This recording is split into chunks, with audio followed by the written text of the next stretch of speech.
تمام احباب کی خدمت میں گزارش کرتا ہوں تشریف رکھیں۔ ہمارے جلسہ کے مہمان خصوصی اور دور دراز سے تشریف لائے ہوئے بزرگ مناظر اسلام ترجمان اہل سنت جناب حضرت مولانا محمد الیاس گھمن صاحب دامت برکاتہم العالیہ، جو کہ حضرت مولانا شاہ حکیم محمد اختر صاحب دامت برکاتہم العالیہ کے خلیفہ بھی ہیں، الحمدللہ تشریف لائے ہیں۔ آپ ان کا نورانی بیان سنیں گے تو مستفید ہوں گے اور آپ یقیناً معزوز ہوں گے، بہت نفع محسوس کریں گے۔ تو خالی جگہ پر فرما لیں۔ حضرت کی تقریر اور بیان سے پہلے آپ کے ذائقے کو تبدیل کرنے کے لیے اور آپ کی تھوڑی سی نیند دور کرنے کے لیے، تاکہ آپ تھوڑے ہوشیار ہو جائیں، اور مجمع ایسے بالکل خاموش بیٹھا ہے جیسے بیان قبرستان میں ہو رہا ہو۔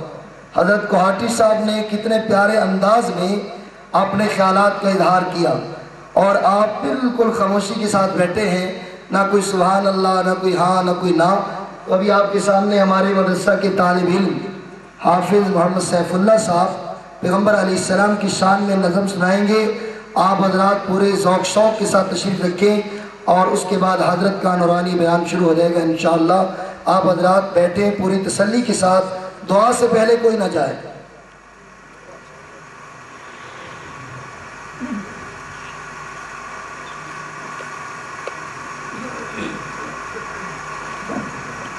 تمام حضرات بآواز بلند تشریف پڑھیں۔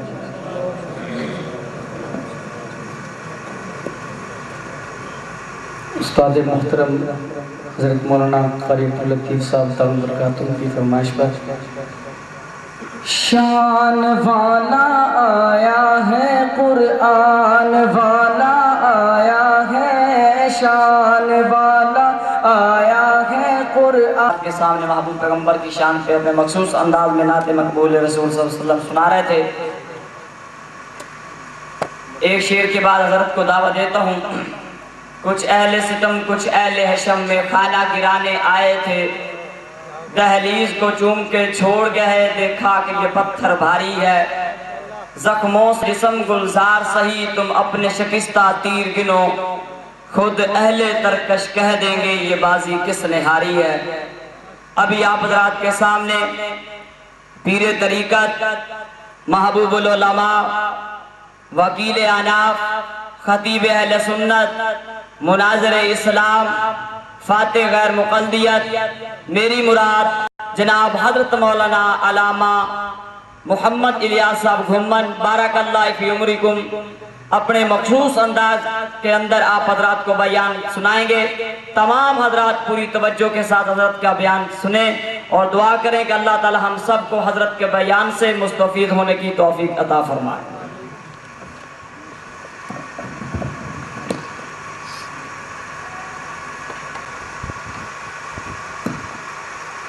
الحمد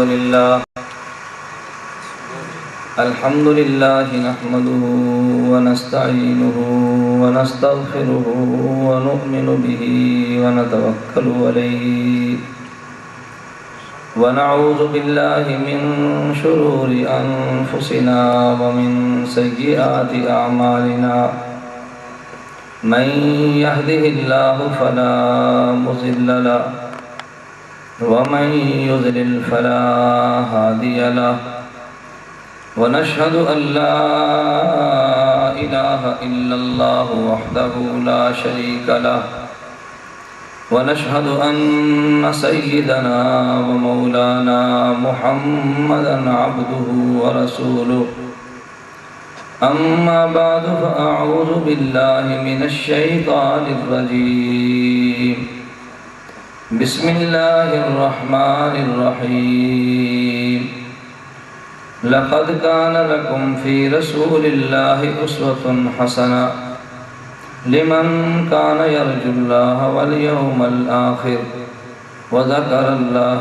كثيرا عن علي رضي الله عنه قال قال رسول الله صلى الله عليه وسلم من أحيا سنة من سنتي أميتت بعدي فقد أحبني ومن أحبني كان معي وفي رواية كان معي في الجنة. عن أبي هريرة رضي الله تعالى عنه قال قال رسول الله صلى الله عليه وسلم من تمسك بسنتي عند فساد أمتي فله أجر 100 شهيد. عن العرباض بن سارية رضي الله عنه قال قال رسول الله صلى الله عليه وسلم فإنه من يعش منكم بعدي فسيرى اختلافا كثيرا فعليكم بسنتي وسنة الخلفاء الراشدين المهديين. اللهم صل على محمد وعلى آل محمد كما صليت على إبراهيم وعلى آل إبراهيم إنك حميد مجيد. اللهم بارك على محمد وعلى آل محمد كما باركت على إبراهيم وعلى آل إبراهيم إنك حميد مجيد. میرے نہایت واجب الاحترام بزرگوں، اہل سنت والجماعت سے تعلق رکھنے والے غیور مسلمان نوجوان دوستوں اور بھائیوں، آپ حضرات نے اشتہارات کے ذریعے پڑھا ہماری آج کی کانفرنس کا عنوان ہے اہل سنت کانفرنس۔ میں سنت کے حوالے سے آپ حضرات کے سامنے اپنی گزارشات عرض کروں گا، اس لیے کہ ہم خود کو اہل سنت والجماعت کہتے ہیں اور اہل سنت والجماعت کو ناجی فرقہ سمجھتے ہیں اور اہل سنت والجماعت کے مسلک پر چلنے کو عین عبادت تصور کرتے ہیں۔ ہمارا حق بنتا ہے کہ ہم پہلے سنت کا معنی سمجھیں اور اس کے بعد سنت کی اہمیت سمجھیں، سنت پر عمل کرنے کے فضائل سمجھیں، تو پھر آپ خود محسوس فرمائیں گے کہ ہم نے اپنا نام اہل سنت والجماعت کی چوائس کیوں کیا۔ میں آپ حضرات کے سامنے گفتگو طویل تو نہ کروں گا، لیکن جتنی گفتگو کروں گا انشاءاللہ ثم انشاءاللہ وہ نہایت مدلل عرض کروں گا، اور اس کے بعد آپ حضرات سے گزارش کروں گا آپ چاہیں تو ابھی اگر آپ کی جیب میں کاغذ ہو پینسل ہو تو آپ اس کو نوٹ فرما لیں۔ میری تقریر نوٹ کرنے کی حاجت نہیں، وہ تو کیسٹوں کے اندر محفوظ ہے، آپ کو مل جائے گی۔ اگر آپ حضرات کو میرے بیان پر کوئی اشکال، کوئی اعتراض، کوئی گلہ، کوئی شکوہ ہو، آپ حضرات چٹ لکھیں اور میں اس کی وضاحت فرما دیں، اس لیے کہ جس طرح مجھے حق حاصل ہے کہ میں گفتگو آپ سے کروں، آپ کو بھی حق حاصل ہے کہ اگر کوئی بات میری غلط سمجھے تو مجھے تنبیہ فرمائیں۔ لیکن ایک گزارش میں آپ حضرات سے ضرور عرض کروں گا، ہمارے حضرات کی عادت ہے کہ جب چٹ اور پرچی لکھتے ہیں تو بڑے خوش ہوتے ہیں، جب چٹ اور پرچی کا جواب آتا ہے تو پھر چہرے پر ہلکی سی وہ گھٹن محسوس کرتے ہیں، یہ بات نامناسب ہے۔ میں انشاءاللہ گفتگو کروں گا تو مسکراتے چہرے کے ساتھ آپ حضرات پرچی لکھ کر تنقید فرمائیں گے تو میں برداشت کروں گا خوش ہو کر، جب میری طرف سے جواب آئے تو آپ اس کو بھی سنیں خوش ہو کر، تو پھر سوال کرنے اور جواب دینے میں لذت محسوس ہوگی۔ یہ مناسب نہیں کہ آدمی چٹ تو لکھے خوش ہو کر اور آئے تو چہرے کی مسکراہٹیں ختم ہو جائیں، یہ ایک مرد کو یہ بات زیب نہیں دیتی۔ میں نے اس لیے گزارش کی ہے کہ آپ حضرات جتنی چٹیں لکھتے جائیں گے میں انشاءاللہ العزیز آپ حضرات کی چٹوں کا جواب دوں گا۔ ایسا نہیں ہوگا کہ آپ حضرات کی چٹ آئے اور میں اس کو ادھورا چھوڑوں انشاءاللہ، اور ایسا بھی نہیں ہوگا کہ آپ چٹیں لکھیں اور پیچھے سٹیج پر چلی جائیں اور ان میں سے چٹیں ختم ہو جائیں، یہ چٹیں اڑا دی جائیں اور کوئی چٹیں سٹیج پر نہ پہنچ سکے۔ میں اکثر احباب سے گزارش کیا کرتا ہوں کہ میری عادت یہ ہے کہ جو چٹ آئے سیدھی سامنے ہے میں آپ کے سامنے کھولوں گا اور کھول کر آپ کو جواب دوں گا۔ آپ کو پورا حق حاصل ہوگا کہ جس موضوع کا آپ چاہیں انتخاب کریں اور چٹ لکھیں، پھر مجھے پورا حق حاصل ہوگا کہ میں جس طرح چاہوں اس کا جواب دوں۔ بات ٹھیک ہے نا بھائی؟ میں نے اس لیے گزارش کی ہے کہ ہمارے بہت سارے احباب کہتے ہیں کہ جی مولانا نے بیان کیا اور چلے گئے، ہم ایک بات کہنا چاہتے تھے مگر ہمیں کسی نے کہنے کا موقع نہ دیا۔ آپ حضرات جو بات لکھیں گے میں دیانتداری کے ساتھ اسٹیج پر سنا دوں گا اور آپ کی بات انشاءاللہ سب حضرات سنیں گے اور اس کا جواب حضرات بھی سنیں گے اور آپ بھی سنیں گے۔ اس لیے جو باتیں آپ لکھیں گے انشاءاللہ جواب میں آپ کے سامنے عرض کروں گا۔ آپ اگر چٹھیں لکھیں گے تو جواب دیں گے، نئی چٹھیں لکھیں گے تو ہمیں کوئی مصیبت نہیں پڑی، بلا وجہ سوال کو اٹھا اٹھا کے جواب دیتے چلے جائیں۔ میں مختصر گفتگو اس لیے عرض کر رہا ہوں کہ رات کا کافی حصہ بیت چکا ہے، آپ حضرات نے بھی فجر کی نماز پڑھنی ہے اور میں نے بھی فجر کی نماز پڑھنی ہے، مجھے آپ کی تھکاوٹ کا احساس ہے اور آپ سے زیادہ اپنی تھکاوٹ کا احساس ہے۔ آپ حضرات صبح آرام فرمائیں گے، فجر کی نماز کے بعد میرا فجر کے بعد پھر مسلسل سفر شروع ہوگا، تو میں چاہتا ہوں کہ اپنی راحت کا بھی خیال کروں اور آپ کی راحت کا بھی خیال کروں۔ ہمارا چونکہ اصلاحی تعلق حضرت حکیم الامت تھانوی نور اللہ مرقدہ کے سلسلے کے ساتھ ہے، اور حضرت کے ذوق آپ بخوبی جانتے ہیں، تو کچھ زیادہ نہ صحیح لیکن کچھ ہم حضرت کے نقش قدم پر چل کر رعایت کرنے کی کوشش کرتے ہیں۔ اللہ تعالی ہمیں اکابر کے نقش قدم پر چلنے کی توفیق عطا فرمائے۔ ہماری آج کی کانفرنس کا نام ہے اہل سنت کانفرنس۔ میں آپ کے سامنے پہلے یہ عرض کروں گا کہ سنت کہتے کسے ہیں، یہ آپ حضرات فرمائیں گے کہ بات کہنے کی حاجت ہے کہ سنت کسے کہتے ہیں۔ کون مسلمان نہیں جانتا کہ سنت کا معنی کیا ہے؟ اصل بات یہ ہے کہ کسی عام آدمی سے پوچھو گے کہ سنت کا معنی کیا، تو وہ کہے گا ہر وہ کام جو اللہ کے پیغمبر نے فرمایا سنت ہے۔ حالانکہ سنت کا معنی یہ نہیں ہے اللہ کے پیغمبر صلی اللہ علیہ وسلم جو کام فرمائے وہ سنت بن جائے، ایسا ہرگز نہیں ہوتا۔ کسی عمل کی سنت بننے کے لیے 3 شرطیں ہیں، اگر وہ 3 شرطیں پائی جائیں تو اللہ کے پیغمبر کا عمل سنت بنتا ہے۔ اگر ان میں سے کوئی ایک شرط بھی نہ پائی جائے تو اللہ کے پیغمبر صلی اللہ علیہ وسلم کا عمل سنت نہیں بنتا۔ پہلی شرط یہ ہے اللہ کے پیغمبر نے ایک کام کیا ہو اور اس کام کو مسلسل فرمایا ہو۔ اگر نبی ایک کام فرمائیں اور بعد اس عمل کو چھوڑ دیں، ایسے عمل کو مسنون نہیں کہتے بلکہ ایسے عمل کو متروک کہتے ہیں۔ مثلا میں ایک عرض کرتا ہوں، مثال آپ کے سامنے، خاتم الانبیاء صلی اللہ علیہ وسلم مکہ سے مدینہ منورہ زادہ اللہ شرفہ تشریف لائے تو اللہ کے پیغمبر نے 16 یا 17 ماہ بیت المقدس طرف منہ کر کے نماز پڑھی۔ اب دنیا میں کوئی شخص آپ کو ایسا نہیں ملے گا جو یہ کہے کہ بیت المقدس کی طرف منہ کر کے نماز پڑھنا سنت ہے، حالانکہ اللہ کے پیغمبر نے ادا کی ہے، لیکن سنت کہنے والا کوئی نہیں، اس لیے کہ خاتم الانبیاء نے اگرچہ نماز پڑھی مگر اس عمل کو نبی نے چھوڑ دیا۔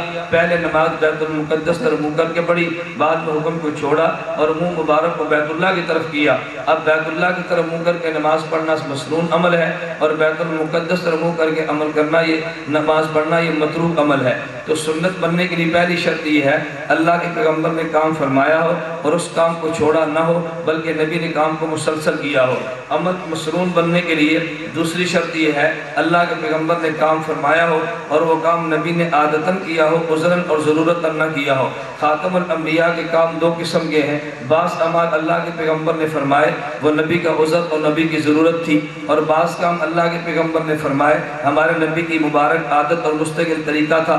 میں اس کی مثال عرض کرتا ہوں، آپ بخاری شریف اٹھائیں، بخاری شریف میں آپ کو ملے گا کان یصلی فی نعلیہ صلی اللہ علیہ وسلم، اللہ کے پیغمبر نے جوتا پہن کے نماز پڑھی ہے۔ اب دنیا میں کسی عالم سے آپ پوچھیں، میں بلا تفریق مذہب کہتا ہوں، آپ اہل سنت والجماعت دیوبند کیا جائیں، آپ علماء بریلوی کیا جائیں، آپ علماء اہل حدیث کیا جائیں، آپ دنیا میں کسی مسلک کے عالم کے پاس جائیں اور ان سے جا کر پوچھیں کہ حضرت ہمیں نماز کی سنتیں بتائیں، تو کوئی بھی آپ کو یہ سنت نہیں بتائے گا کہ جوتا پہن کر نماز پڑھنا بھی سنت ہے۔ اللہ توفیق عطا فرمائے، اگر کوئی انسان تبلیغی جماعت میں جائے، وہ 3 دن لگائے، وہ 10 دن لگائے، 1 ماہ 40 دن یا 4 ماہ یا سال یا پوری زندگی وقف کر دے، آپ اس سے پوچھیں بھی نماز کی سنتیں کتنی ہیں؟ آج تک کبھی آپ نے نماز کی سنت کی فہرستوں میں یہ سنا ہے کہ جوتا پہن کر نماز پڑھنا بھی سنت ہے؟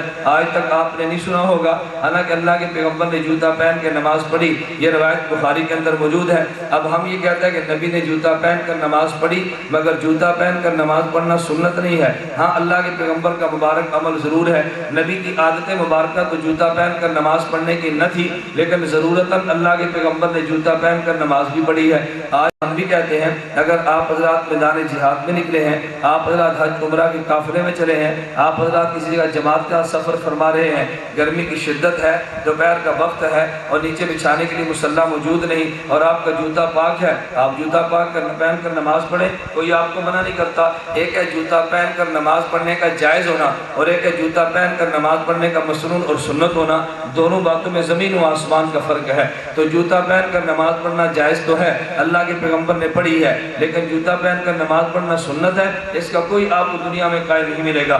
میں دوسری مثال دیتا ہوں، آپ صحیح بخاری اٹھائیں، امام بخاری نے 4 مقامات پر روایت کو بیان کیا۔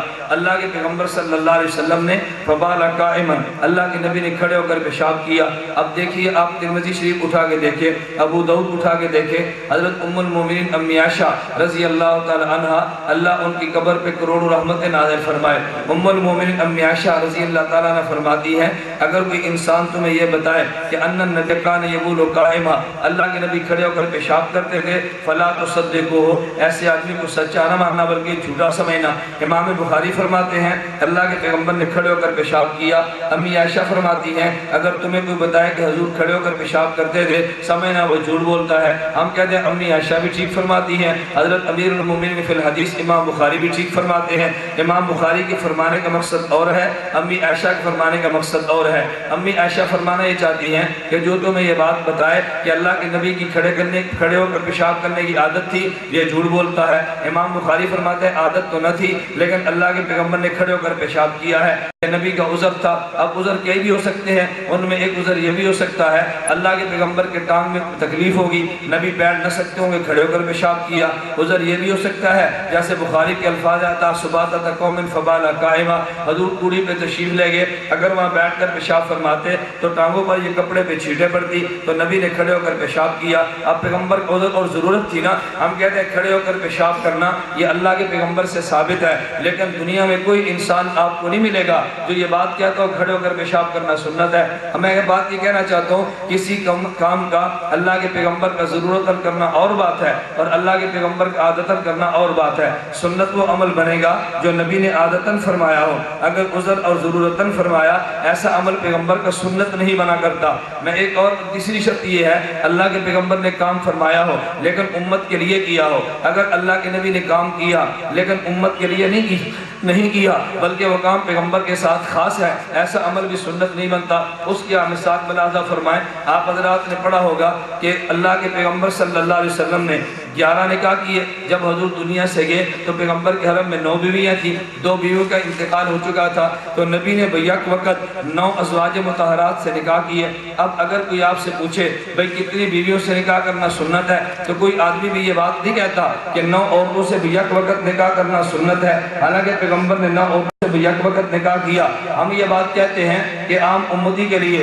4 عورتوں سے نکاح کرنا تو ٹھیک ہے لیکن 5 عورتوں کو بیک وقت نکاح میں لانا حرام اور نجائز ہے۔ اگر کوئی آدمی آپ سے پوچھے کہ تم نے کلمہ پیغمبر کا پڑھا، اللہ پیغمبر کی سنت پہ عمل کرنا ہے، حکم دیتے ہیں، نبی نے 9 بیک وقت کیے، تم کیوں نہیں کرتے؟ ہم کہتے ہیں 9 بیویاں بیک وقت نکاح میں رکھنا یہ پیغمبر کے ساتھ خاص ہے، امت کے لیے جائز نہیں ہے۔ کام نبی نے کیا مگر سنت نہیں بنتا۔ میں ایک اور کبھی کبھی پیغمبر ایسا کام کرتے ہیں جو امت کے لیے ممکن بھی نہیں ہوتا، جائز خاص بھی نبی کے ساتھ ہوتا ہے اور امت کے لیے ممکن بھی نہیں ہوتا۔ آپ کو بھی کون سا عمل ہے؟ مثلا اللہ کے پیغمبر ایک رات کے تھوڑے سے حصے میں حضور مکہ سے مدینہ، مدینہ سے پیغمبر بیت اللحم سے پیغمبر صلی اللہ علیہ وسلم طور سینا، بیت المقدس آسمان اول اور اوپر گئے۔ نبی 1 منٹ یا 2 منٹ ایک رات کے حصے میں اتنا لمبا سفر کر کے واپس آئے، لیکن آپ نے سنا کہ کوئی انسان یہ بات کہتا ہو کہ معراج کا سفر کرنا سنت ہے؟ معراج کا سفر نبی نے کیا ہے مگر معراج کا سفر امت کے لیے سنت نہیں ہے۔ تو میں نے آپ کے سامنے بات عرض کی ہے، اللہ کرے یہ بات آپ کے ذہن میں پختہ ہو جائے اور بات یاد ہو جائے کہ اللہ کے پیغمبر کے کسی بھی عمل کے سنت بننے کے لیے 3 شرطیں ہیں۔ پہلی شرط یہ ہے کہ نبی نے کام مسلسل کیا ہو، کام کر کے چھوڑ نہ دیا ہو۔ نمبر 2، اللہ کے پیغمبر کے عمل کے سنت ہونے کے لیے دوسری شرط یہ ہے کہ نبی نے کام عادتاً فرمایا ہو، ضرورتاً عذراً نہ فرمایا ہو۔ تیسری شرط یہ ہے کہ وہ کام نبی کے ساتھ خاص نہ ہو بلکہ امت کے لیے کرنا جائز ہو۔ جب یہ 3 شرطیں پائی جائیں تو عمل مسنون بنتا ہے۔ اچھا، آپ حضرات کے ذہن میں ایک بات آئے گی کہ کام اللہ کے نبی نے کیا لیکن وہ کام مسنون نہیں بنتا، تو بنتا کیا ہے؟ میرے دوستو ذہن نشین فرما لیجئے، اللہ کے پیغمبر کے عمل 2 قسم کے ہیں۔ بعض عمل وہ ہیں جو عمل محمدی ہیں اور بعض عمل وہ جو عمل مسنون ہے۔ اگر نبی نے کام کیا اور چھوڑ دیا یہ عمل محمدی ہوگا، عمل مسنون نہیں ہوگا۔ اللہ کے پیغمبر نے کام فرمایا، عادت نہ تھی، ضرورت تھی، یہ عمل مسنون نہیں، عمل محمدی ہوگا۔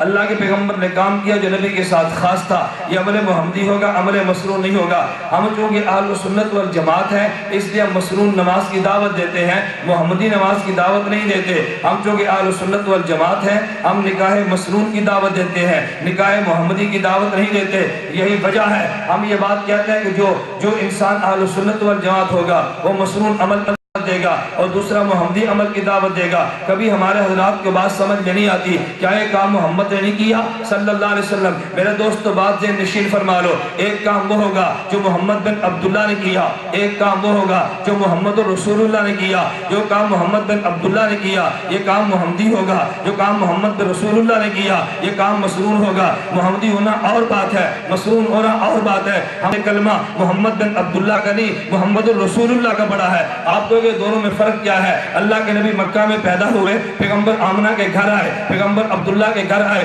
نبی 40 سال تک مکہ کی سرزمین پہ زندہ رہے۔ یہ محمد بن عبداللہ تھے۔ 40 سال کے بعد حضور پہ جبریل آئے اور حضور نے اعلان کیا قولوا لا الہ الا اللہ تفلحوا۔ پیغمبر نے نبوت کا اعلان کیا۔ جب تک اعلان نبوت نہیں تھا وہ محمد بن عبداللہ تھا، جب اعلان نبوت ہوا وہ محمد الرسول اللہ ہوا۔ ہم نے کلمہ محمد بن عبداللہ کا نہیں، محمد الرسول اللہ کا پڑھا ہے۔ جو کام محمد بن عبداللہ نے کیا وہ کام محمدی ہوگا، جو محمد الرسول اللہ نے کیا وہ کام مسنون ہوگا۔ ہم عمل مسنون کی دعوت دیتے ہیں، عمل محمدی کی دعوت نہیں دیتے۔ نعرہ تکبیر، سر وقف سر بلند، سر وقف سر بلند، اہل سنت والجماعت۔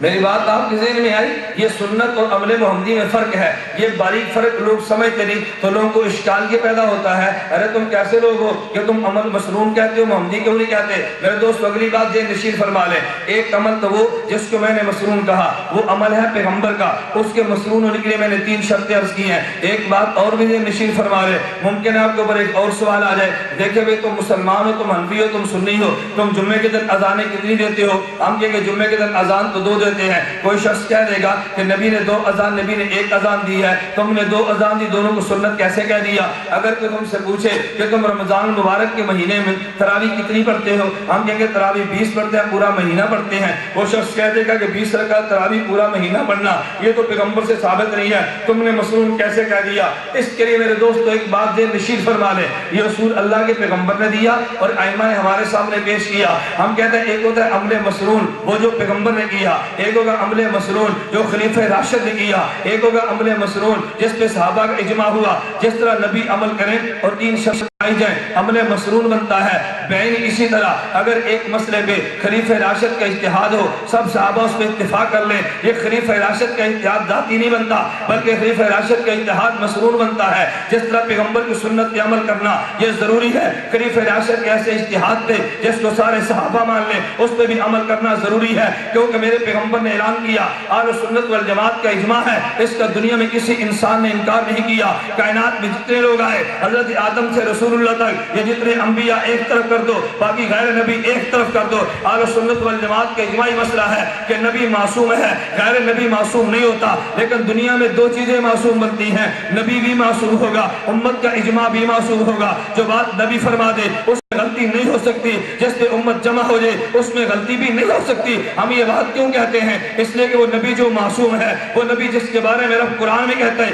وَمَا يَنطِقُ عَنِ الْهَوَىٰ إِنْ هُوَ إِلَّا وَحْيٌ يُوحَىٰ، وہ وحی کے بغیر نہیں بولتا۔ وہ نبی جس کے بارے میں قرآن کہتا ہے مَا آتَاكُمُ الرَّسُولُ فَخُذُوهُ وَمَا نَهَاكُمْ عَنْهُ فَانْتَهُوا، وہ نبی جس کے بارے میں قرآن کہتے ہیں لَقَدْ كَانَ لَكُمْ فِي رَسُولٍ أُسْوَةٌ حَسَنَةٌ، وہ نبی کہتے ہیں إِنَّ اللَّهَ لَا يَجْمَعُ أُمَّةَ مُحَمَّدٍ عَلَى الضَّلَالَةِ، اور روایت کو نقل کرنے والا کون ہے؟ عبداللہ بن عمر، صحابی رسول ہے، عمر بن خطاب کا بیٹا ہے، اور عبداللہ بن عمر وہی ہے کہ جب رفع یدین کی حدیث آئے تم کہتے ہو عبداللہ بن عمر وہ تھا جو پیغمبر کا متبع سنت تھا، صحابہ میں اتباع سنت میں معروف تھا۔ اس عبداللہ بن عمر نے پیغمبر کا ارشاد نقل کیا ان اللہ لا یجمع امت محمد علی الضلالہ، حضور نے اعلان کیا اللہ محمد کی امت کو کبھی گمراہی پہ جمع نہیں کرنے دیتے، نہیں ہونے دیتے۔ مجھے بات کہنے دیجیے کہ جس طرح پیغمبر کے عمل میں گمراہی نہیں ہو سکتی، رب کعبہ کی قسم امت کے اجماع میں گمراہی نہیں ہو سکتی، جس طرح پیغمبر کا عمل یہ معصوم ہے، اجماع امت بھی معصوم ہے۔ جو نبی کے عمل کو نہیں مانتا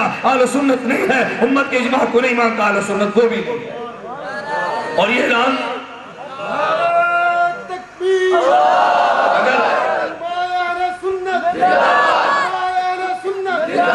میرے دوست دوست بات یہ نشین فرما لیجیے، میں دلائل دوں گا، آپ میرے دلائل کو توڑ دیں، تم چٹ لکھو میں جواب دوں گا، تم مناظرہ کرو میں چیلنج قبول کر لوں گا۔ میری عادت نہیں ہے گالی دینے کی، میری عادت نہیں ہے تمہارا نام لے کے برا بھلا کہنے کی، لیکن موقع بیان کرنے کا تو مجھے حق ہے نا، میں اپنا موقع بیان کرتا ہوں، تم اپنا موقع بیان کرتے چلے آؤ۔ میں نے عرض کی بات کو سمجھو، ایک ہے پیغمبر کا عمل، وہ کب بنے گا؟ جب 3 شرطیں بڑھ جائیں۔ خلیفہ راشد کا اجتہاد، یہ مسرور کب بنے گا؟ خلیفہ راشد کا اجتہاد ہو اور صحابہ کو اس پہ اتفاق ہو۔ یہ بات میں نے کیوں کہی؟ ہم یہ آپ کے سامنے روایت کرتا ہوں، میں سمجھانے کے لیے بات کہتا ہوں۔ اللہ کے پیغمبر کے بارے میں روایت جاتا ہے، ارباز بن ساریہ رضی اللہ تعالیٰ عنہ فرماتے ہیں کہ خطبنا وعظنا رسول اللہ موعظۃ بلیغہ ذرفت منها العیون ووجلت منها القلوب۔ اللہ کے پیغمبر نے خطبہ دیا، صحابہ کی آنکھوں سے آنسو جاری ہو گئے، دل تڑپنے لگے۔ ایک شخص کھڑا ہوا، کہتا ہے یا رسول اللہ اوصنا کان ھذی موعظۃ مودع اور مودع، اللہ کے پیغمبر ہمیں نصیحت فرما دیجیے۔ آپ کی گفتگو سے یوں محسوس ہوتا ہے آپ کو دنیا سے جانے کا وقت آ گیا۔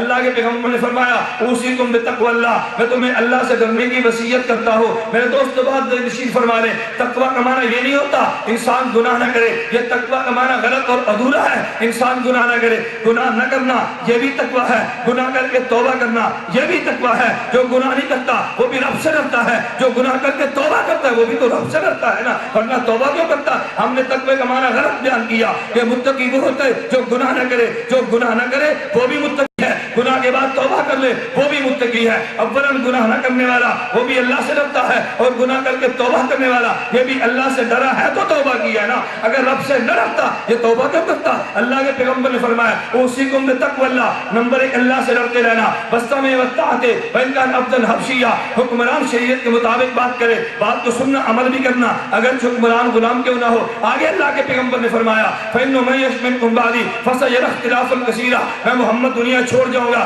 میرے بعد تم لوگ آئیں گے، میرے بعد تم اختلافات دیکھو گے، لیکن تم نے پریشان نہیں ہونا۔ فَإِنَّهُ مَن يَعِشْ مِنكُم بَعْدِي فَسَيَرَى اخْتِلَافًا كَثِيرًا، میں دنیا کو چھوڑ جاؤں گا، میرے بعد دینی مسائل میں تم اختلافات کو دیکھو گے۔ فَعَلَيْكُمْ بِسُنَّتِي، میرے دین میں اختلاف کو دیکھ کے تم نے پریشان نہیں ہونا۔ فَعَلَيْكُمْ بِسُنَّتِي، تم میری سنت پہ عمل کرنا، اگر دین میں اختلاف دیکھو تو میری سنت پہ عمل کرنا۔ نمبر 2 وَسُنَّتِ الْخُلَفَاءِ الرَّاشِدِينَ الْمَهْدِيِّينَ، اگر کسی مسئلے پہ میری سنت تمہیں معلوم نہ ہو پھر خلیفہ راشد کی سنت پہ عمل کرنا۔ نبی نے اپنی سنت پہ عمل کرنے کو ضروری قرار دے دیا، خلیفہ راشد کی سنت پہ عمل کرنے کو ضروری قرار دے دیا۔ آگے سنیے اللہ کے پیغمبر نے کتنی عجیب بات کی ہے۔ میں علماء کے لیے بات کہتا ہوں، بات تو عوام بھی سمجھے گی لیکن علماء طلباء ذرا جلدی بات کو سمجھ آئیں گے۔ اللہ کے پیغمبر نے فرمایا فَعَلَيْكُمْ بِسُنَّتِي وَسُنَّتِ الْخُلَفَاءِ الرَّاشِدِينَ تمسکوا بہا وعضوا علیہا۔ میرے طالب علم بھائیوں آپ حضرات بتاؤ کیا یہ نحو قاعدہ نہیں ہے؟ اگر پیچھے چیزیں دو موجود ہوں تو تثنیہ ضمیر تثنیہ کی آتی ہے، ضمیر واحد کی نہیں آتی۔ اگر مرجع 1 ہو ضمیر واحد کی ہوگی، مرجع 2 ہوں گے ضمیر تثنیہ کی ہوگی، مرجع 3 سے زیادہ 3 یا زیادہ ہوں گے تو ضمیر جمع کی آئے گی۔ اب اللہ کے پیغمبر کیا فرماتے ہیں؟ تمسکوا بہا، کہ تم میری سنت کو لازم پکڑو، خلیفہ راشد کی سنت کو لازم پکڑو۔ تمسکوا بہا وعضوا علیہا، پیغمبر نے ضمیر 1 بیان کی جبکہ سنتیں تو 2 تھی نا۔ نبی نے اعلان کیا فرمایا؟ فَإِنَّهُ مَن يَعِشْ مِنكُم بَعْدِي فَسَيَرَى اخْتِلَافًا كَثِيرًا، میرے بعد تم اگر دین میں اختلاف دیکھو گے تو کس پہ عمل کرنا؟ علیکم بسنتی، نبی کی سنت پہ اور خلیفہ راشد کی سنت پہ۔ تو سنتیں کتنی بنی؟ بولیے کتنی بنی؟ تو پھر تمسکوا بہا کہنا چاہیے، تمسکوا بہما فرمانا چاہیے۔ بھائی 2 سنتیں بنی نا تو تمسکوا بہما فرمانا چاہیے تھا، نبی نے بہما نہیں فرمایا، تمسکوا بہا کہا، وعضوا علیہما نے وعضوا علیہا کا۔ یہ کیوں فرمایا؟ پیغمبر کے کلام میں نکتہ کیا ہے؟ میری بات یہ نشین فرما لو، نبی نے تمسکوا بہا نہیں بہا فرمایا، عضوا علیہما نے ہا فرمایا۔ نبی نے بہما کی بجائے ہا کہہ کے امت کے سامنے پیش کر دیا۔ دیکھ رہے سنتیں 2 ہوگی لیکن در حقیقت 1 ہوگی۔ اتباع سنت میں جیسے نبی کی سنت ضروری ہے، خلیفہ راشد کی سنت کا وہی مقام ہے۔ دونوں کے مقام کو ایک بیان کرنے کے لیے پیغمبر نے ضمیر واحد کی ذکر کیا ہے، ضمیر تثنیہ کی نہیں لائی۔ چلیے لیتا ہوں کہ اس کا مرجع 2 نہیں ہوگی، مرجع 1 ہوگی۔ میں اگلی بات کہتا ہوں، اچھا پھر اگلی بات سنت علیکم بسنتی وسنت الخلفاء الراشدین المہدیین۔ میں کہتا ہوں آپ توجہ کرنا، ایک ہے نبی کی سنت، ایک ہے خلیفہ راشد کی سنت۔ فرماتا ہے تمسکوا بہا، اگر اس کا مرجع دونوں ہوگی کل واحد منہما، میں نے اس کا معنی بیان کر دیا۔ اگر اس کا مرجع دونوں نہیں ہوگی، مرجع 1 ہو یا نبی کی سنت یا خلیفہ راشد کی سنت، تو دونوں کا مرجع کیا ہوگا؟ میں علماء سے ایک سوال کرتا ہوں، اگر مرجع 2 موجود ہوں اور ضمیر 1 آ جائے تو مرجع ابد نہیں بنتا، مرجع اقرب بنتا ہے۔ ایک مرجع دور کا ہے ایک مرج قریب کا ہے تو ضابطہ یہ ہے کہ مرج اقرب ہوگا، ابد نہیں ہوگا۔ پھر مجھے یہ بات کہنے دیجئے، اللہ کے پیغمبر نے فرمایا اگر تم دین میں اختلاف دیکھو تو میری سنت لازم پکڑو، خلیفہ راشد کی سنت لازم پکڑو۔ لیکن میرے نبی آخر نبی تھے نا، پیغمبر کی سنت پہ کوئی دھوکہ نہ دے گا۔ جس نے پیغمبر کا کلمہ پڑھا وہ کہے گا میں نے کلمہ نبی کا پڑھا، میں سنت نبی کی مانتا ہوں، میں نے کلمہ نبی کا پڑھا، میں عمل نبی کا مانتا ہوں، میں نے کلمہ پیغمبر کا پڑھا، میں طریقے عمل پہ نبی کے طریقے پہ چلوں گا۔ اللہ کے پیغمبر نے فرمایا نہیں، جو طریقہ میرا ہوگا وہ بھی ٹھیک ہے، خلیفہ راشد کا ہوگا وہ بھی ٹھیک ہے۔ نبی کے طریقے کے اختلاف نہیں تھا، نبی نے تاکید نہ فرمائی، خلیفہ راشد کے طریقے پہ اختلاف ہونا تھا۔ فرمایا تمسکوا بہا، خلیفہ راشد کی سنت کی باری ہے، تمسکوا بہا کا خلیفہ راشد کی باری ہے، عزو علیہ کہا کا، میں کہتا ہوں اپنی سنت کی باری ہے، صرف علیکم کہا، خلیفہ راشد کی باری ہے، تمسکوا بہا وعزو علیہا۔ نبی کی سنت میں اختلاف نہیں تھا، پیغمبر نے ایک لفظ استعمال کیا، خلیفہ راشد کی سنت میں اختلاف ہو سکتا تھا، پیغمبر نے تاکید ایک نہیں کی بلکہ تین فرمائی۔ تمسکوا بہا وعزو علیہا بالنواجذ وإیاکم ومحدثات الامور۔ بہاول نگر کے مسلمانوں میں اگلی بات کہتا ہوں، نبی نے فرمایا اگر تم دین میں اختلاف دیکھو میری سنت خلیفہ راشد کی سنت۔ اچھا حضرت ہمیں آپ فرمائیں اگر ایک مسئلے پہ آپ کی سنت بھی نہیں ملتی، خلیفہ راشد کی سنت موجود ہے، لوگ اس کو مانتے نہیں، ہم کیا کہیں؟ پیغمبر کا جملہ سنو، فرمایا وإیاکم ومحدثات الامور، میری سنت کو بھی چھوڑ دو، خلیفہ راشد کی بھی سنت کو چھوڑ دو۔ محدثات الامور یہ محدث ہوگا، فإن كل محدثۃ بدعۃ یہ بدعت ہوگا۔ اللہ کے نبی نے اعلان کیا نا اگر دین میں اختلاف ہو نبی کی سنت تھامو، نبی کی سنت نہ ملے خلیفہ راشد کی سنت تھامو، نبی کی سنت ملتی نہیں خلیفہ راشد کی سنت مانتے نہیں، ان کو اللہ کے پیغمبر کیا کہے؟ نبی نے فرمایا میری سنت ملے نا، خلیفہ راشد کی سنت ملے مگر عمل کرو نا، یہ عمل اس کے مقابلے میں آئے، فرمایا وہ بدعت ہوگا۔ اب نبی کی سنت بھی نہ ہو، خلیفہ راشد کی سنت کے مد مقابل عمل آ جائے، پیغمبر اس کو سنت نہیں فرماتے، پیغمبر بدعت فرماتے ہیں۔ اس نے فرمایا وَإِيَّاكُمْ وَمُحْدَثَاتِ الْأُمُورِ، نبی اور خلیفہ راشد کی سنت کو چھوڑ کے مد مقابل آنے والا عمل وہ بدعت ہے۔ حضور نے فرمایا وَإِيَّاكُمْ وَمُحْدَثَاتِ الْأُمُورِ فَإِنَّ كُلَّ مُحْدَثَةٍ بِدْعَةٍ، ہر محدث بدعت ہے۔ مجھے بات کہنے دیجئے کہ نبی کے سنت کو ماننا یہ بھی عمل ضروری ہے، خلیفہ راشد کے عمل کو ماننا یہ بھی ضروری ہے۔ خلیفہ راشد اور نبی کی سنت کو ماننے والا اہل سنت ہے، اور نبی اور خلیفہ راشد کی سنت کو چھوڑنے والا اہل سنت نہیں ہوتا، اہل بدعت ہوتا ہے۔ اہل سنت نہیں ہوتا بلکہ میں آپ کے سامنے سوال اٹھا رہا تھا، اللہ کرے وہ بات آپ کے ذہن میں ہو۔ میں نے ایک بات یہ کی تھی کہ کبھی کبھی لوگ یہ بات کہتے ہیں آپ کو یہ نبی کی سنت کہتے ہیں مولانا ہم آپ کی بات مانتے ہیں، خلیفہ راشد کی سنت کہتے ہیں ہم نہیں مانتے۔ کیوں نہیں مانتے؟ کہتے حضرت عثمان غنی رضی اللہ تعالیٰ کا مسلک تو یہ تھا، ان کے مد مقابل عبداللہ بن عمر کا مسلک تو یہ تھا، حضرت عمر بن خطاب کا فلاں مسلک یہ تھا، عبداللہ بن عمر کا مسلک یہ تھا۔ ہمیں روایات میں ایسے بہت سارے مسائل ملتے ہیں، اسی مسئلے پہ خلیفہ راشد کا اجتہاد اور تھا اور بعد کے صحابی کا اجتہاد اور تھا، تب صحابی خلیفہ راشد کے اجتہاد کو نہیں مانتا تو معلوم ہوا خلیفہ راشد کے فیصلے کو ماننا ضروری نہیں ہے۔ میرے دوستو بات ذہن نشین فرما لو، ایک ہوتا ہے خلیفہ راشد کا اجتہاد، ایک ہوتا ہے خلیفہ راشد کا مجتہدانہ فیصلہ، دونوں میں زمین و آسمان کا فرق ہے۔ اگر خلیفہ راشد اجتہاد کرے اس کے مد مقابل صحابی کا اجتہاد موجود ہوگا، لیکن جس اجتہاد کو خلیفہ راشد بطور فیصلہ پیش کرے اور باقی سارے صحابہ مان لے اس کی نوعیت بدل جاتی ہے۔ ہم خلیفہ راشد کے ہر اجتہاد کو پیغمبر کی سنت کا درجہ نہیں دیتے، ہم خلیفہ راشد کے اس اجتہاد کو نبی کی سنت کا درجہ دیتے ہیں کہ جس اجتہاد کو سارے صحابہ نے مان لیا اور وہ قانون بنا۔ اب جس طرح پیغمبر کی سنت یہ قانون شریعت ہے، خلیفہ راشد کا اجتہاد جس کو سارے صحابہ مان لیں وہ بھی قانون شریعت ہے اور اس کی پابندی کرنا اہل سنت کے ذمہ لازم ہے۔ تو میرے دوستو میں نے عرض کیا سنت کا معنی ذہن میں آ گیا۔ اگر نبی کا عمل ہو تو تین شرطیں ہیں، اگر نبی کا عمل نہ ہو خلیفہ راشد کا عمل ہو تو ایک شرط ہے خلیفہ راشد اجتہاد کرے باقی صحابہ مان لیں، یہ تو ہے سنت۔ ہم کہتے ہیں کہ دعا کریں اللہ ہم سب کو سنت پر عمل کرنے کی توفیق عطا فرمائے۔ جو انسان سنت پہ عمل کرتا ہے اللہ کے پیغمبر نے فضائل ارشاد فرمایا من احیا سنتا من سنتی امیتت بعدی فقط احبنی، جو میری سنت پہ عمل کرے گا مدہ سنت کو زندہ کرے گا، وہ گویا مجھ سے محبت کرتا ہے۔ اب اس کا مطلب کیا ہوا؟ مجھ سے محبت کرتا ہے، پوری دنیا نے راستہ الگ کر لیا، اس دیوانے نے راستہ الگ کر دیا، یہ نبی کا عاشق تھا تو الگ ہوا نا، اس نے جو خاندان کو چھوڑا، اس نے جو قبیلے کو چھوڑا، اس نے جو برادری کو چھوڑا، اس نے جو سب کو چھوڑ دیا، یہ الگ تھلگ پیغمبر کے عشق میں مبتلا ہے، پیغمبر کی محبت میں، اب پیغمبر کی سنت پہ عمل کرتا ہے، یہ دلیل محبت ہے نا۔ اس لیے حضور نے فرمایا من احیا سنتی من احیا سنت من سنتی امیتت بعدی، جب سنت کو مٹا دیا جائے، ایک دیوانہ اٹھے اور پیغمبر کی سنت پہ کھڑا ہو جائے، لوگ کہتے ہیں اس دور میں تم پگڑی باندھتے ہو، لوگ تو پگڑی باندھنا یہ عیب سمجھتے ہیں، اس دور میں پیغمبر کا لباس باندھتے ہو، اب تو لباس بدل گیا، اس دور میں تم بیٹھ کے نیچے کھانا کھاتے ہو، اب تو دور بدل گیا، اس دور میں تم نکاح مسجد میں کرتے ہو، اب تو دور بدل گیا، اس دور میں بستر اٹھا کے دین کی بات کرتے ہو، اب تو ماڈرن دور ہے، دور بدل گیا، اس دور میں تم پرانی باتیں کرتے ہو، اب تو دور بدل گیا، دور ایک طرف ہے، یہ دیوانہ ایک طرف ہے، امت ایک طرف ہے، یہ دیوانہ ایک طرف ہے، لوگ آئیں گے شلوار کہا، لوگ آئیں گے ان کی شلواریں ٹخنوں سے نیچی ہوگی، یہ دیوانہ اپنی شلوار اٹھا کے پھر رہا ہے، لوگ آئیں گے سب سے ننگے جانوروں کی طرح گھومیں گے، یہ پیغمبر کا امامہ باندھ کے پیغمبر کی سنت کو زندہ کر رہا ہے، لوگ تانے کسیں گے نا، لوگ برا کہیں گے، معاشرہ تجھے کیا کہے گا، لوگ تجھے کیا کہیں گے، اور یہ بس بانے حال کے لوگ سمجھیں مجھے محروم وقار و تمکین، لوگ سمجھیں مجھے محروم وقار و تمکین، مگر وہ نہ سمجھے میری بسم کے قابل نہ رہا، لوگ سمجھتے اچھا نہیں ہے لیکن محبت کی محبت میں یہ چلتا جا رہا ہے، فرمایا ایسے دور میں نبی کی میری سنت کو لوگ چھوڑ دیں اور یہ سنت کو زندہ کریں، فرمایا دلیل محبت ہے، اور جو مجھ سے محبت کرے گا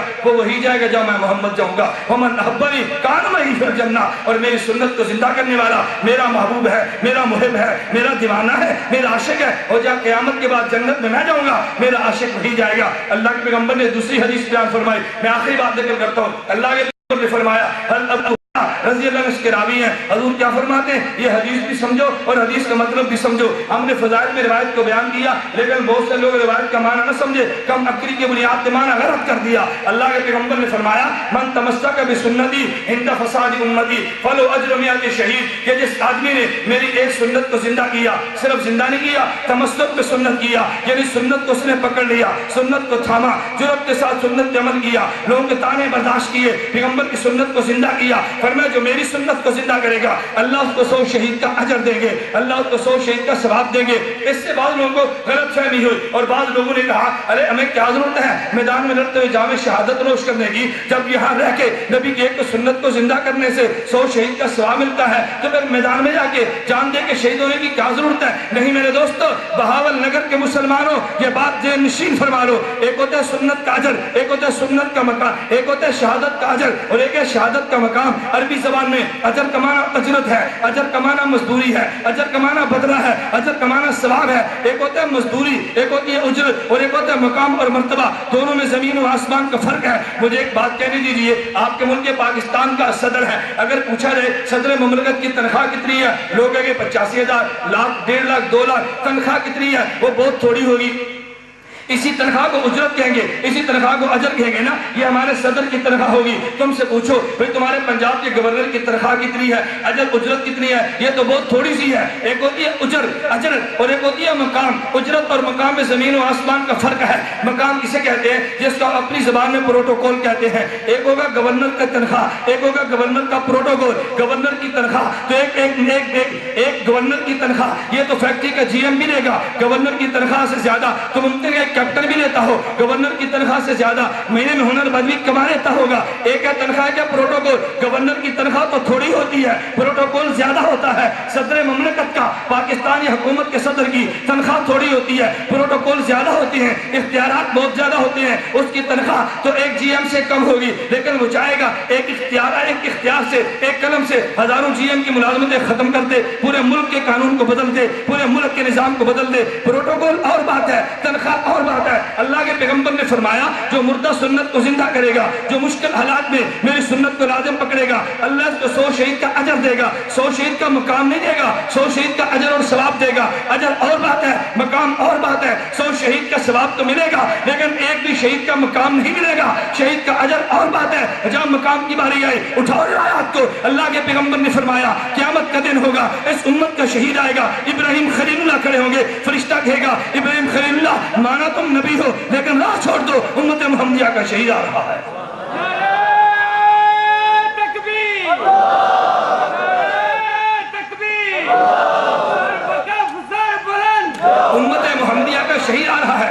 کیا ہے؟ یہ پروٹوکول ہے، یہ شہید کا اعزاز ہے، یہ شہید کا اکرام ہے۔ اکرام ہونا اور بات ہے اور شہید کا اجر ہونا اور بات ہے۔ میرے دوست میں آپ سے ایک بات پوچھتا ہوں، اگر کوئی آدمی روزانہ 100 سنتوں کو زندہ کرتا ہو، تہجد کو پڑھتا ہو، نماز پابندی سے پڑھتا ہو، اپنے وقت شیخ الحدیث شیخ القرآن اور ساری اوصاف اس کے اندر پائی جاتی ہوں، اور سجدے کی حالت میں اس کی موت آ جائے، اس کا جنازہ پڑھو گے یا نہیں؟ غسل بھی دو گے یا نہیں؟ کفن بھی دو گے یا نہیں؟ اب دیکھو، آپ نے اس کو غسل بھی دیا، آپ نے کفن بھی دیا، آپ نے جنازے کی نماز بھی پڑھ دی ہے، لیکن اگر شہید آ گیا، قرآن شہید آ گیا، پیغمبر فرمائیں گے اب غسل نہیں دینا، اس کا جو خون ہے اس کے پانی سے پاک ہے، اب تم نے اس کو غسل نہیں دینا، اس کو تم نے کفن میں کپڑے نہیں بدلنے، اللہ کے ان کپڑوں کا مقام ہے، تمہارے سفید کفن کا مقام نہیں ہے۔ جنازے کی بات آئے گی، امام شافعی احمد فرماتے ہیں اس کا جنازہ ہی مت پڑھو، کیوں؟ جنازہ تو پڑھا جاتے مغفرت کے لیے، یہ تو بخشا آیا، کیا ضرورت جنازے پڑھنے کی؟ امام حنیفہ فرماتے ہیں جنازہ تو پڑھنا ہے مگر اس لیے نہیں پڑھنا اس کی مغفرت ہو، اس لیے پڑھنا ہے اس کی وجہ سے پڑھنے والوں کی مغفرت ہو جائے، یہ شہید کا مقام ہے نا۔ میں نے اس لیے عرض کیا مقام اور بات ہے، اجر اور بات ہے۔ بہت سارے لوگ غلط فہمی شکار ہو گئے، انہوں نے کہا نہیں، جب ایک سنت کو زندہ کرنے پہ 100 شہید کا اجر ملتا ہے پھر جان کٹوا کے شہادت کی کیا ضرورت ہے؟ نہیں میرے دوستو، جان کو پیش کرنے سے، خون کو پیش کرنے سے، بدن کے ٹکڑے کروانے سے شہادت کا مقام ملے گا، سنت کو زندہ کرنے سے 100 شہیدوں کا اجر ملے گا۔ ہزاروں شہیدوں کی مزدوری ایک طرف، ایک شہید کے مقام کا مقابلہ نہیں کیا جا سکتا۔ مقام اجر میں زمین و آسمان کا فرق ہے نا، لیکن ہم کم علمی کی بنیاد پہ بہت ساری باتیں ایسے کہہ جاتی ہیں، انسان اس علم پہ ماتم کرنے کو نہیں چاہتے، کم علم کم از کم عالم کو یہ بات دیتی، وہ ایسی بات کرے۔ خیر اہل سنت کانفرنس والے سے میں نے صرف سنت کا معنی بیان کیا، ایسے عمل کو مسنون کہتے ہیں۔ اللہ ہم سب کو سنت پہ عمل کرنے کی توفیق عطا فرمائے، اللہ ہم سب کو پیغمبر کی سنت کو زندہ کرنے کی توفیق عطا فرمائے، اللہ توفیق دے ہم حضور کی سنتوں کو زندہ کریں، پیغمبر کی سنت پہ عمل کریں، اس سنت پہ جان دینی پڑے تو قربانی دے دیں، اور قیامت کے دن سنت کو زندہ کرنے والے لوگوں میں سے اگر ہمارا قیامت حشر ہو جائے، اس سے بڑی بات کون سی ہوگی؟ اللہ مجھے بھی قبول، اللہ آپ کو بھی قبول فرما لے۔ وآخر دعوانا الحمدللہ رب العالمین۔ سید قلندر حسنین شاہ اور لالا ندیم گور کے لیے درازی عمر علاقہ کی تعمیر کے لیے کوشش رہنے کی دعا فرمائیں، اللہ ان حضرات کی ترقیات میں اخلاص بھی عطا فرمائے۔ رفائی کام کرنا بڑی بات ہے، دینی کام ہے، بہت اچھی بات ہے، یہ حضرات فرمایا تو اللہ مزید توفیق عطا فرمائے، اور جو کام کیا اس میں اللہ قبولیت اور اخلاص عطا فرمائے، اللہ ہم سب کو اخلاص کے ساتھ کام کرنے کی توفیق دے۔ ہمارے گاؤں کے مولوی صاحب نے اپنے بیان میں کہا اگر آدمی عبادت بہت زیادہ کرے تو وہ نبی سے بڑھ جاتا ہے، اس نے تقویۃ الایمان کتاب کے حوالہ دیا ہے۔ اگر اس طرح بات تھی تو مولوی صاحب کے بارے میں کیا حکم ہے؟ بات سمجھیں، اصل میں تقویۃ الایمان میں حضرت شاہ صاحب رحمۃ اللہ نے ایک بات لکھی ہے جو لوگ سمجھے نہیں ہیں۔ حضرت شاہ صاحب فرماتے ہیں کہ عمل کے اندر کبھی عمل کے اندر امتی نبی سے بڑھ جاتا ہے اور لوگ اس کا معنی غلط سمجھے۔ بات ذہن نشین فرما لیں، ایک ہوتی ہے عمل کی کیفیت، ایک ہوتی ہے عمل کی کمیت۔ کمیت کہتے ہیں مقدار کو اور کیفیت کہتے ہیں اس کے وزن اور حالت کو۔ اب اگر میں آپ سے پوچھوں کہ اللہ کے پیغمبر نے حج کتنے فرمائے؟ بولیے بھائی، امتی میں سے ہر امتی ایک حج کرتا ہے، کوئی 10 بھی کرتے ہیں۔ اب نبی نے ایک حج کیا، امتی 20 حج کر رہا ہے، تو زیادہ حج نبی نے کی یا امتی نے کی؟ تو عمل میں تو امتی بڑھ گیا، یہ ہے کمیت مقدار میں۔ لیکن اہل سنت والجماعت کا موقف سمجھے، اس لیے ہم کہتے ہیں کہ بسا کا لوگ غلط بات کہتے ہیں، ہم کہتے ہیں امام اعظم ابو حنیفہ رحمہ اللہ نے 40 سال تک فجر کی نماز عشاء کی وجہ سے پڑھی۔ لوگ کہتے ہیں حضور نے ایسے تو نہیں کیا، امام حنیفہ نے کیسے کیا؟ ہم کہتے ہیں کروڑوں اربوں امام ابو حنیفہ جیسے لوگ محمد رسول اللہ کی جوتی کی خاک پہ قربان کیے جا سکتے ہیں۔ اللہ کے پیغمبر کے مقابلے میں امام اعظم ابو حنیفہ کی کیا حیثیت ہے؟ حضرت امام اعظم کو تو مقام ملا ہے نبی کی سنت کی تشریح کی روشنی میں، امام اعظم حنیفہ کو مقام ملا ہے پیغمبر کی دین کی خدمت کی روشنی میں۔ کم عقل و بات تو سمجھو، میں کہتا ہوں ایک ہے عمل کی کمیت، ایک ہے عمل کی کیفیت۔ کمیت کا معنی مقدار ہے۔ اللہ کی قسم نبی نے ایک حج کیا، لیکن قیامت تک آنے والے سارے مسلمانوں کی حج ایک طرف، پیغمبر کا حج ایک طرف، اس ایک حج کا مقابلہ قیامت تک آنے والے سارے حج نہیں کر سکتے۔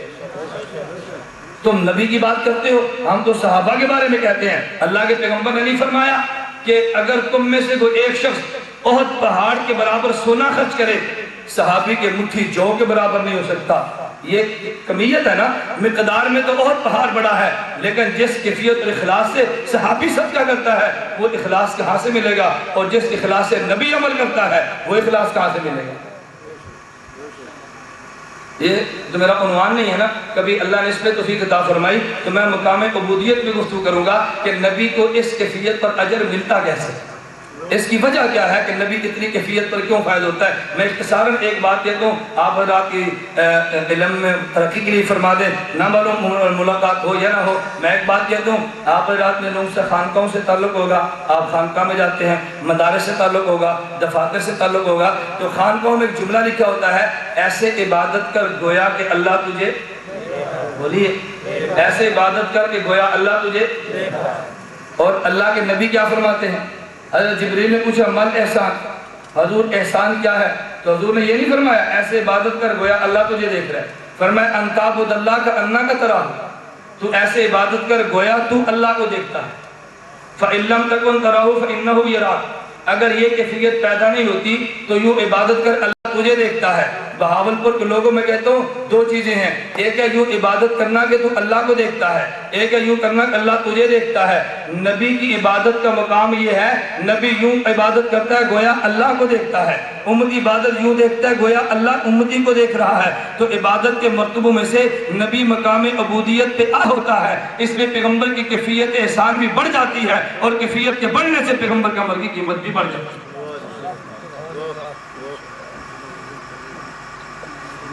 اب ان باتوں پر تھوڑی سی تفصیل چاہیے نا، کبھی کبھی علمی بات جلدی سمجھ میں نہیں آتی۔ آپ حضرات نے کہا اچھا غیر مقلد یہ سوال اٹھاتے ہیں، اگر تم اپنے آپ کو حنفی کیوں کہتے ہو، صدیقی یا محمدی کیوں نہیں کہتے؟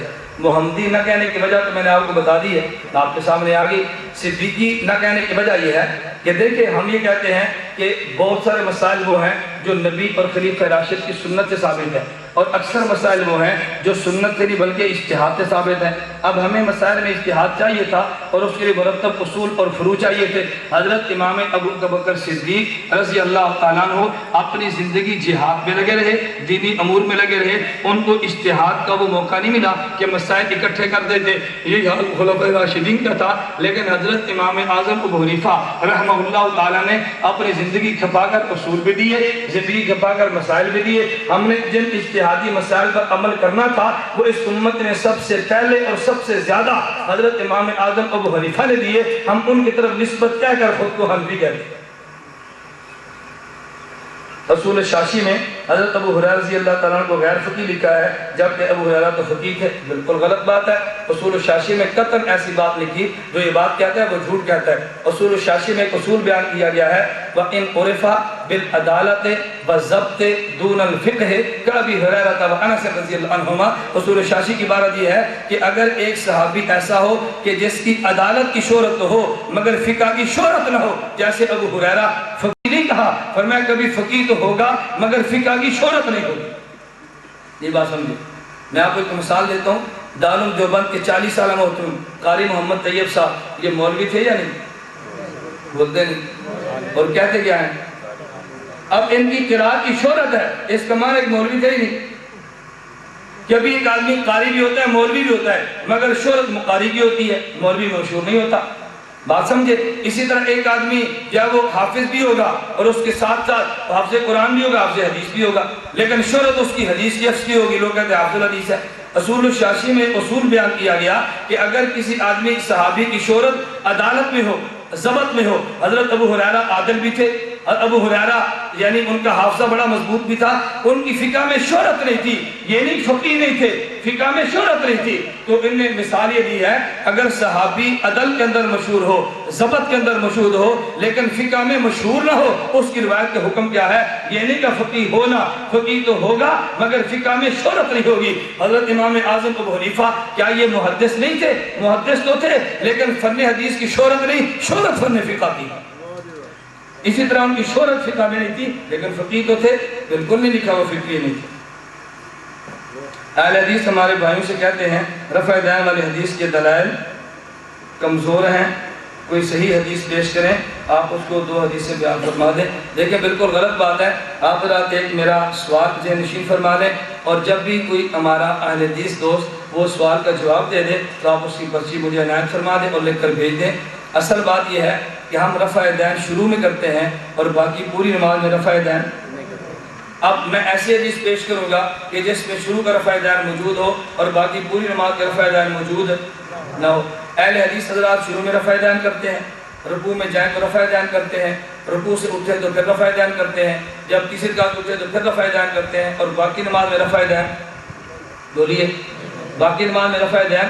اب ہم ایک مقام پہ کرتے ہیں اور باقی کسی مقام پہ، اور غیر مقلدین یہ ان 10 مقام پہ 4 رکعت والی میں کرتے ہیں اور باقی کسی مقام پہ نہیں کرتے۔ ہم یہ کہتے ہیں ہمارے ذمہ ایسی حدیث ہے کہ جس میں شروع کے کرنے کا ذکر ہو اور باقی مقامات پہ نہ کرنے کا ذکر ہو۔ تمہارے ذمہ ایسی حدیث ہے کہ جن مقامات پہ تم کرتے ہو وہاں کرنے کا ذکر ہو، اور جن مقامات پہ تم نہیں کرتے وہاں نہ کرنے کا ذکر ہو۔ تم صحیح حدیث کہتے ہو، میں کہتا ہوں ذخیرہ احادیث میں سے تم کوئی ایک ایسی حدیث پیش کر دو جو صحیح نہ ہو، ضعیف ہو، لیکن اس میں تمہارا پورا عمل ہو۔ جہاں پہ تم کرتے ہو وہاں کرنے کا ذکر ہو، جہاں تم نہیں کرتے وہاں نہ کرنے کا ذکر ہو۔ صحیح کو چھوڑو، ایک ضعیف حدیث پیش۔ کتنی حدیثیں بولیے؟ کتنی؟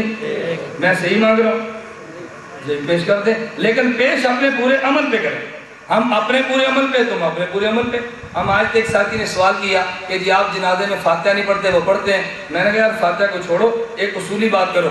جو جنازہ ہم پڑھتے ہیں میں پوری حدیث سے اپنا جنازہ پیش کرتا ہوں۔ اہل حدیث حضرات سے کہہ دو جو جنازہ تم پڑھتے ہو کسی ایک حدیث سے تم اپنا پورا جنازہ پیش کر دو۔ جس ترتیب سے تم پڑھتے ہو ایک حدیث پیش کر دو، اس کی پوری ترتیب اس حدیث کے اندر موجود ہو۔ میں اپنا جنازہ، اپنا جو ہم پڑھتے ہیں ایک حدیث اس میں پورا جنازہ موجود ہوگا، تم اپنی پیش کر دو، میں اپنی پیش کر دوں گا، تو بات حل ہو جائے گی۔ کوہاٹی صاحب کی مکمل تقریر پر تنقید اور فرقہ حدیث کو برا کہنے پر مشتمل تھی، کیا اس طرح شریعت میں تنقید اور برا بھلا کہنا جائز ہے؟ یہ کوہاٹی صاحب کو سبق آپ نے دیا ہے، اب ان کو یاد ہو گیا، ان کا سبق سن لو۔ نہیں سمجھے؟ یہ تنقید والا سبق کیسے نے پڑھایا؟ ہم نے تو نہیں پڑھایا۔ کوہاٹی صاحب اسی پاکستان میں، اسی پنجاب میں جو ہمیں گالیاں دیتے تھے، میں نے اپنے کانوں سے سنی ہے، حضرت سے پوچھو سامنے بیٹھے۔ میں نے آج تک کوئی تمہیں عجیب بات یہ ہے کہ مولانا کوہاٹی صاحب نے پورے ملک میں جلسے کی، ہمیں برا بھی کہا، ہم نے کسی ایجنسی کو شکایت نہیں لگائی، کوئی پورے ملک میں پولیس کو نہیں کہا۔ ہم نے کہا چلو ان کا کہنا حق ہے، وہی کہتے تھے، ہمیں کیا ضرورت ہے۔ آج تک ہم نے ایسی بات نہیں کی۔ اور میں کہتا ہوں ایک ہے میرا اپنا مثال تھا، آپ نے میرا پورا بیان سنا ہے، میرے پورے بیان میں نے کوئی تنقید کی ہو، کوئی طنز کیا ہو، میں نے کسی غلط کہا ہو، کسی برا کہا ہو، میں نے اپنا مسلک بیان کیا ہے نا، میں کسی کو برا نہیں کہتا۔ میرا مسلک پسند ہے وہ قبول کر لیں، ان کا مسلک پسند ہے وہ قبول کر لیں۔ تو میں گزارش کر رہا ہوں اگر کوہاٹی صاحب نے تنقید اور طعن و تشریح کیا ہے تو یہ سبق ہم نے نہیں پڑھایا بلکہ آپ نے پڑھایا ہے۔ اصل بات ہے کہ کوہاٹی صاحب کو یاد جلدی ہو گیا، تو جب کسی کو سبق یاد ہو جائے وہ سناتا ہے۔ تو تم نے سبق پڑھایا، اب سبق کو سنو، ہمیں گالیاں مت دو، ہمیں برا مت دو۔ پورے ملک میں کسی ایک جگہ پر میں نے آج تک غیر مقلدین حضرات سے نہیں کہا کہ تم ہمیں برا کیوں کہتے ہو۔ جو ہمیں آپ برا کہتے ہو، اگر آپ مخلص ہیں اللہ کا تمہیں ثواب ملے گا۔ میں دیانت کے ساتھ کہتا ہوں اگر تم ہمیں برا کہتے ہو تو مخلص ہو، اللہ تمہیں قیامت کو اجر دے گا، اور اگر تم ہمیں برا کہتے ہو تو مخلص نہیں ہو، اللہ پھر بھی تمہیں معاف فرمائے۔ میں نہیں کہتا تمہارا معاوضہ، اگر قیامت کے دن تمہارا معاوضہ ہو جائے ہمیں کیا ملے گا؟ ہم تو چاہتے ہیں اللہ قیامت کے دن کسی کا معاوضہ نہ فرمائے، اللہ ہر آدمی کو معذور بنا دے، اللہ ہر آدمی کو ہدایت عطا فرما دے، اللہ ہر کفر کو ہدایت دے، ہر گمراہی کو ہدایت دے، ہر شخص کو پیغمبر کی سنت پر چلنے کی توفیق عطا فرما دے۔ ہمیں تو کسی سے کوئی تکلیف نہیں ہے، ہمیں تو کوئی گلے والی بات نہیں ہے۔ میں نے اس لیے آپ سے گزارش کیا ہے بھئی آج تک ہم نے سنی ہے، ایک دو مرتبہ کی بات آہستہ آہستہ ان کا سبق آہستہ ایسے آپ بولے گا نا، یکدم تو نہیں ہو سکتا۔ اب تھوڑی دیر لگے گی نا اس مزاج کو بدلتے ہوئے، جو مزاج آپ نے دیا ہے تو اپنے دیے مزاج آپ برداشت کرو، یا پہلے تمہیں ٹوکنا چاہیے تھا۔ عجیب بات ہے جب مولانا کوہاٹی صاحب نے ہمیں برا بھلا کہا اس وقت تم نے مولانا کو کیوں نہیں ٹوکا؟ اگر تم اس وقت روک دیتے تو آج یہ نوبت نہ آتی نا۔ بات ٹھیک ہے غلط؟ اور عجیب بات ہے کہ مولانا کوہاٹی صاحب سامنے موجود ہیں، مولانا اس کا جو مولانا کے انٹرویو ہے غیر مقلد سینفی ہونے کا، میں لا نہیں سکا، مولانا عبداللطیف صاحب کیا پہنچ جائے گا، آپ اس کو انٹرویو کو سننے سر آپ کے سامنے ہے۔ یہ عجیب بات یہ ہے کہ مولانا کوہاٹی صاحب سے ہماری گفتگو ہوئی، مولانا چیلنج دے رہے تھے، آپ سن رہے تھے، ہمیں دیا تو میں مولانا کے مسجد میں چلا گیا، پوچھ لو غیر مقلدین کی مسجد تھی، میں قطر نہیں لڑا۔ ہمارے ایک جگہ پہ جبوانا جلسہ تھا، عشاء کے بعد مولانا کے بیان تھا، فجر کے بعد میرا تھا، مجھے نہیں معلوم تھا کہ آج مولانا کے بیان ہے، میں اپنے بیان کے لیے اتفاق کر گیا، مولانا بیان فرما رہے تھے، چیلنج بھی دے رہے تھے، مجھے علماء نے کہا بھی مولانا کا بیان سنیں اور فجر کی نماز کا مولانا کے چیلنج کا جواب دینا ہے۔ میں نے کہا بھی صبح کو تو مولانا چلے جائے کہ میں جواب کس کو دوں گا؟ آپ حضرات جاؤ اور اہل حدیث حضرات کے جلسے کو تم نے خراب نہیں کرنا، بیان مکمل ہو جائے، دعا جب ہونے لگے تو تم ان کے سامنے کہہ دو میرا نام لکھ کر کوئی آ گیا ہے اور وہ تمہارے چیلنج کو قبول کر کے تمہیں جواب دینا چاہتا ہے۔ مسجد تو آپ کی تھی، مجمع تو آپ کا تھا، جلسہ تو آپ کا تھا، میں تو افراد لے کر نہیں گیا تھا، آپ کے گھر میں جا کر ہم نے آپ سے بات کی تھی، ہم نے برا نہیں کہا تھا، لیکن یہ کہا تھا جو تم نے ہمارے بارے بات کی ہے ہم اس کا جواب چاہتے ہیں، ہم نے بات غلط کی ہے ٹھیک کی تھی۔ تو اللہ تعالی ہمیں سمجھنے کی توفیق عطا فرمائے۔ میں آپ حضرات سے گزارش کروں گا کہ ہمارے ملکی حالات وہ فرقہ واریت اور لڑائی کے متحمل نہیں ہیں، یہ سچی بات میں کہتا ہوں، پاکستان کی بات نہیں، میں عالمی حالات کے تناظر میں کہتا ہوں، ہم لڑتے اور جھگڑتے یہ اچھے نہیں رہتے، ہمیں یہ باتیں زیب نہیں دیتی، ہمیں یہ باتیں نہیں زیب دیتی۔ علمی اختلاف ہر آدمی کا حق ہے، وہ سیاسی جماعتیں بھی آپس میں کرتی ہیں، مشرقی معاملات میں بھی آپس ہوتا ہے، حکومت کی اجلاس ہوتا ہے وہاں بھی اختلاف رائے ہوتا ہے، اختلاف رائے ہر کسی کا حق ہے، لیکن اختلاف رائے ایسے کرو جیسے اختلاف کرنا چاہیے، انسانیت کے دائرے میں رہ کر اختلاف رائے کیا جائے۔ تو میں نہیں سمجھتا کہ دنیا میں کسی آدمی کو کوئی اعتراض کا موقع ملے، غلط طرز اختیار کرے تو یہ نامناسب ہوگا۔ اللہ ہم سب کو ایک دوسرے کی رائے کا احترام کرتے ہوئے بات کہنے کی توفیق عطا فرمائے۔ میں اس لیے آپ سے گزارش کر رہا ہوں کہ اپنے بارے میں تو میں کہہ سکتا ہوں، اور مولانا کے بارے میں جو وضاحت کری تو میں نے کر دی ہے۔ اللہ ہم سب کو سنت پر چلنے کی توفیق عطا فرمائے۔ اللہ ہم سب کا خاتمہ بالایمان، خاتمہ بالخیر فرما دے۔ وآخر دعوانا الحمدللہ رب العالمین والصلاة والسلام علی رسولہ وعلی آلہ وصحابہ اجمعین وعلی آلہ وصحابہ اجمعین۔ اے اللہ ہم سب کی عبادات قبول فرما، اللہ ہمارے گناہوں کو معاف فرما، اللہ ہماری خطاؤں سے درگزر فرما۔ اے اللہ اگر ہمارے بیان میں کوئی غلطی ہو جائے جس کو ہم محسوس نہ کریں تو اپنے فضل و کرم سے معاف فرما دے۔ اے اللہ ہماری غلطیوں پر معاوضہ نہ فرما، ہمیں راہ حق پر چلنے کی توفیق عطا فرما۔ اے اللہ جتنے بیمار ہیں سب کو شفا عطا فرما۔ اے اللہ بیماروں کو شفا عطا فرما، اللہ بیماروں کو شفا عطا فرما۔ اے اللہ مقروضوں کے قرض ادا فرما دے۔ اے اللہ جائز حاجات کو پورا فرما۔ اے اللہ ہماری مشکلات کو دور فرما، عافیت کے ساتھ دین کا کام کرنے کی توفیق عطا فرما۔ اے اللہ ہمارے ملک کو اندرونی اور بیرونی خطرات سے محفوظ فرما، اندرونی اور بیرونی شرور سے محفوظ فرما، دشمن کی نظر بد سے محفوظ فرما۔ اے اللہ ہمارے ملک کو ہر قسم کے اختلاف اور باہمی رنجشوں سے پاک فرما دے۔ اے اللہ اس پاک ملک کو تو پاک ہی فرما دے۔ اے اللہ اپنے فضل و کرم فرما۔ اے اللہ جو مانگ سکے وہ بھی عطا فرما، جو نہیں مانگ سکے وہ بھی عطا فرما۔ اے اللہ جو حضرات تشریف لائے ہیں اور جس کے دل میں کوئی بھی جائز خواہش ہو اے اللہ بغیر حدوں کے لائے اپنے فضل و کرم سے تو پوری فرما دے۔ اے اللہ ہمیں مانگنا نہیں آتا تو بن مانگے عطا فرما دے۔ اے اللہ مولانا عبداللطیف عابد صاحب ہیں، مولانا شیخ جلیل صاحب ہیں، مولانا معین صاحب ہیں، جتنے حضرات ہمارے یہاں کے قابل ہیں اے اللہ تم سب کی عمر میں برکت عطا فرما۔ اے اللہ ان سب کی حفاظت فرما۔ جن حضرات نے اس کے انتظامات میں تعاون کیا ہے وہ حکومت کے نمائندے ہوں، عوامی نمائندے ہوں، سیاسی نمائندے ہوں، مذہبی نمائندے ہوں، اے اللہ تم سب اپنے شایان شان اجر عظیم عطا فرما اجمعین برحمتک یا ارحم الراحمین۔ اللہ ڈیکوریشن کرنا ہمارا digital sound system radio market Bahawalnagar سے ملے گی۔ جتھے سونا پب رکھدا اوتھے اگدا سرود